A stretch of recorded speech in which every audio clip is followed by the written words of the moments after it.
Hello everybody and welcome back to Typical City. A double deal is on the cards. Manchester City have their eyes on two players to come in. Cheeky Bergenstein was not lying and Pep was not lying when he said we're going to get busy again and we are not stopping with Gvardiol. There is more to come. And they weren't lying. Lucas Paqueta and Jeremey Doku are the two players that City have been linked with. Let's start with Paqueta. Now, I want to actually look at his stats first because I'm going to get into the ins and outs of the deal, the figures that are being discussed, the actual prices that West Ham are asking for, the prices that City are offering.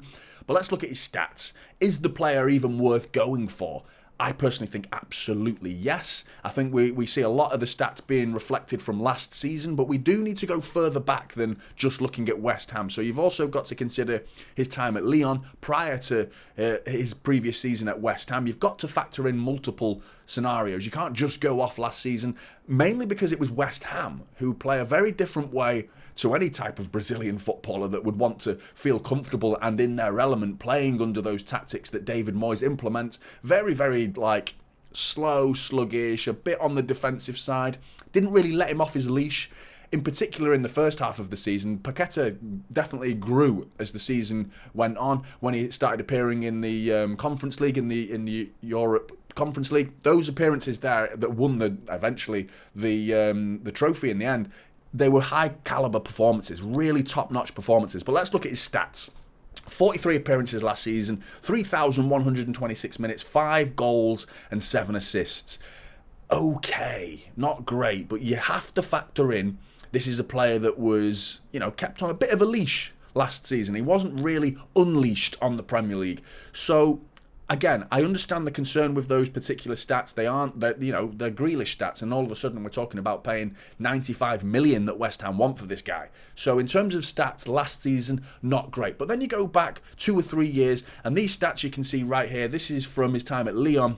Over the space of 2 seasons, from 2020 to 2022, 78 appearances, 5,822 minutes, 21 goals and 14 assists. That's 35 direct goal involvements over the span of 2 seasons. Now that is what we're talking about. That is the quality that we're talking about. But these are your basic bog standard stats, the bottom end of stats. You start looking at take-on ability and dribbling accuracy, passing accuracy, and the stats creep up. In terms of comparing to Gundogan, go and do a like-for-like versus Gundogan, because he's up there. In terms of chance creation, it's like 0.48 chances per game, behind Gundogan's 0.52 chances per game. So in terms of blow for blow, in terms of a replacement for Gundogan, Kovacic is mainly the replacement for Gundogan, but Paqueta now could be coming in as a replacement for both of Kevin De Bruyne, injured, and Ilkay Gundogan permanently leaving the club, of course.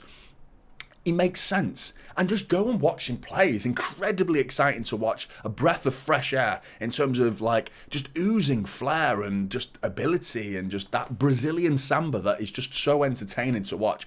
I think he's worth the money. I think 95 million is a touch too high, but we are being squeezed in this deal now. It's a deal that's going to be difficult to get over the line because you're going up against David Sullivan. West Ham owners are renowned for getting good money. Talk about Declan Rice. They squeezed us out of that deal and we walked away from that one.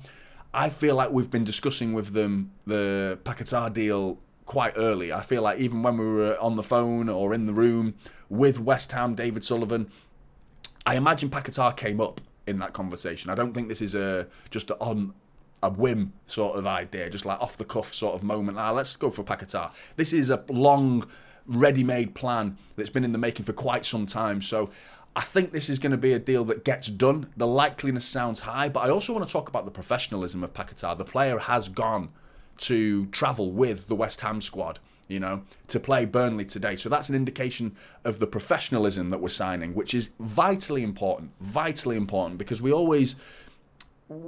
worry when a player that we're going for is kicking up a fuss. Now, he is rumoured to be unhappy at West Ham, which helps City's cause. The idea of De Bruyne being injured, that puts Cheeky in a difficult position because David Sullivan's going to be like, oh, well, you've lost Kevin De Bruyne for what looks to be a minimum of 3 weeks, maybe even more, which is a devastating blow for City in their midfield. So you need him.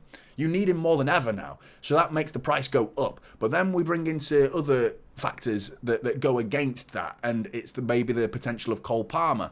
and the fact that he wants to leave himself. He's putting the squeeze on West Ham by being, or rumoured to be, a little bit unsettled, quite openly stating to West Ham and that he's up to leaving. He's ready to leave the club. But he has still travelled with them. He's in the squad to face Bournemouth. And I think that's a sign of professionalism. He's not down toolsing and saying, I'm not playing for you. I'm not going to, I'm going to call it quits and get my move to City. As much as City fans want to see that, it's good that he isn't doing that, because there could come a day where we need to sell him and he starts spitting his dummy out, and he's not doing that. He's acting professional. So another tick in the Paqueta camp for me. In terms of the player, though, I think he's absolutely worth it. He really is absolutely worth it. But what do you guys think? Do you think he's going to be worth the money? 95 million is the potential price. Could Cole Palmer be part of the deal? A loan swap, or is it a permanent swap? In terms of a loan, I think that I'm happy with that. In terms of Cole Palmer going to West Ham on loan and we sign Paqueta permanently, that hopefully would bring the deal down, get it back down to the 70-80 million pounds, and call 10 million of that fee as part of the loan fee for Cole Palmer going the other way. Or do West Ham want it to be on a permanent basis and Cole Palmer permanently leaves the club, which would not be my preferred choice, because I do think Cole Palmer has a future at City. Big City fan, local lad. You want to see more of these Phil Foden, Rico Lewis, Cole Palmer type players growing and flourishing in the City team and becoming a mainstay through the ranks, that have grown as Mancunians and become part of the squad. You want to see more of that. But is Cole Palmer good enough is the question. And Cole Palmer's involvement in this deal is almost like a little bit of a triangle going on here, which brings me on to Jeremey Doku. Another player that's very strongly linked with City, sounds likely as well. Now, Fabrizio and Secret Scout have both stated that negotiations have been agreed. But let's look at the player's stats first of all. In terms of Jeremey Doku, again, you look at the most recent season, they're okay, not brilliant, they're actually quite good. Actually, the minutes is what impresses me. In terms of appearances, a lot of those were substitute appearances last season at Stade Rennais. 35 appearances, 1,615 minutes, 7 goals and 4 assists. That's okay. You compare it to Paqueta, they're really good numbers in comparison to Paqueta, but obviously the league that you're playing in, the style of football that you're playing, but the minutes are what's standing out in terms of very few minutes compared to Paqueta, but still putting goals and assists on the board. I think he's going to be one of those players that Pep really needs to get hold of, and he's probably going to frustrate the life out of Pep, Doku. I can see him being one of those players that takes a couple of years to understand the system. Just this raw, frighteningly raw ability to just take on players is something we don't have. He's a very different player to Cole Palmer. Name a City player that gets the ball at their feet and just charges at full speed at the fullback or the defender. Whoever's trying to stop them, they'll just sprint at them and try one thing or another. Maybe it'll come off, maybe it doesn't. But that audacious approach to the game, just like gung-ho, just going for it, attacking. And I like that. Phil Foden's probably the closest thing we've got to someone who'll get the ball and sprint at defenders. I think Bernardo Silva will get the ball, he'll slow it down, he might slow it down to beat him, or slow it down to find a pass or have an overlap, or Grealish is exactly the same. We don't have players that get the ball and just sprint at players. We don't have that. So bringing in Jeremey Doku is a fantastic option to add in a game where we may need someone to just throw it like a bull out of the gate. Just go for it. Just absolutely charge at the defenders and brute force your way through that defence. Sometimes we might need that.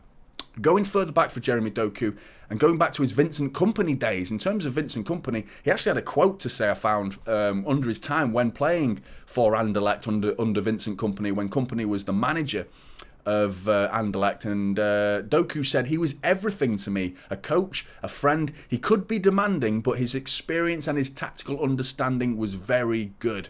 So that's exciting. I feel like Kompany's had a word in City's ear, and said there's a player here that I've got on my ranks. I'm going to lose him to Stade Rennais, but City, keep an eye out for this one, because this guy's hot property, very, very hot property.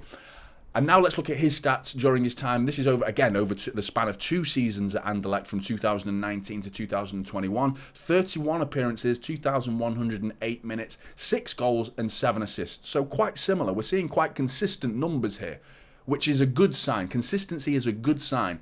I still want to see those numbers go up a notch, trying to get into the double figures. You're playing a better side, you have more chances of doing that, or does the stage frighten you? That big stage of being at You know, we're talking about Anderlecht, Stade Rennais, no disrespect to those clubs, but the leap that he's making in stature, you know, it's monstrous leap from the pressure of Stade Rennais and Anderlecht to treble-winning champions of Europe and Premier League champions of Manchester City. That's a huge, huge leap, and he has to be bedded in slowly as a result of that. But I'm excited. I'm so excited. 21 years old as well, so those Sane and speed lovers that have been shouting all transfer window that, yeah, well, we're never going to go for Sane. We're never going to happen. It just wasn't going to happen. Whereas Jeremey Doku, he could be along those same lines as Leroy Sane. So he could please those fans that have been wanting Leroy Sane. He isn't Leroy Sane, obviously, but he's going to bring that same dynamic. Someone who just charges at their fullback with speed. And that excites me. His contract expires in 2025. A rumoured fee of about 30 million would probably get this over the line. So you combine this 30 million with what? Let's call it 90. Let's say City get Paqueta for 90 million plus 30 million. There's 120 million plus the 77 million we've spent on Gvardiol. You're still keeping it below 200 million. Not only is this good business for City in terms of, like, we've lost Gundogan, we've lost Mahrez, and we could lose Laporte. But bringing in Gvardiol, Doku and Paqueta, it's been a fantastic summer transfer. If those three players all signed for City, we've kept the transfer bill under 200 million, unlike some clubs, you know. And then you think about the Premier League charges. There are no way that City would be spending this type of money and players agreeing to it with agents worried about their players' future if those Premier League charges weren't fucking nonsense and City weren't looking at those charges and thinking they're just toilet paper to wipe their asses with. Do you know what I mean? It's nothing. We're going to destroy them. There's no way they'd go and spend this money if those Premier League charges had some weight behind them. So I'm so confident now that the Premier League charges are going to be done with, and I'm also equally confident that we're going to sign Jeremey Doku and Paqueta. Paqueta for me is the one that's going to drag, unfortunately. I think we're going to see this go until the end of the transfer window. I think Doku also means Elise is supposed to be going to Chelsea, so I think we need to forget Michael Elise. I know a lot of you guys were really eager to get Elise over Doku. I was personally torn between the two because I think Elise's got Premier League experience. I think you're signing closer to a ready-made player who could walk closer than Doku into getting straight into City's starting 11. Whereas Doku I think we need to offer him a little bit of patience in finding his feet at Manchester City. But I'm so excited for both players. I'm so excited. But Blues, get in the comments below. What do you think about Paqueta? What do you think about Jeremey Doku? And how serious is Kevin De Bruyne's injury as an influence to the Paqueta deal? Get your comments in below. I'd like to hear your thoughts. Like and subscribe. Typical City is the channel, and I'll see you in the next one. This is Typical City now, holding up Silver.